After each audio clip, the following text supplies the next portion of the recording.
Bilyon-bilyon ang inilaan para sa rehabilitasyon ng Marawi City. Pero nasaan ang mga paaralan? Nasaan ang ospital? Nasaan ang kompensasyon? Nasaan ang kuryente at patubig? Hanggang ngayon, wala pa rin po.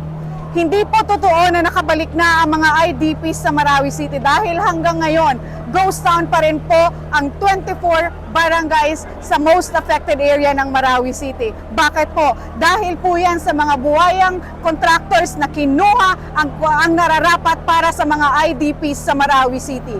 Ngayon, narito kami para iparating sa lahat ng mamamayang Pilipino na hanggang ngayon hindi pa rin po kami nakakauwi. Hanggang ngayon, bakwet pa rin po kami. At higit sa lahat, narito ako bilang isang nanay.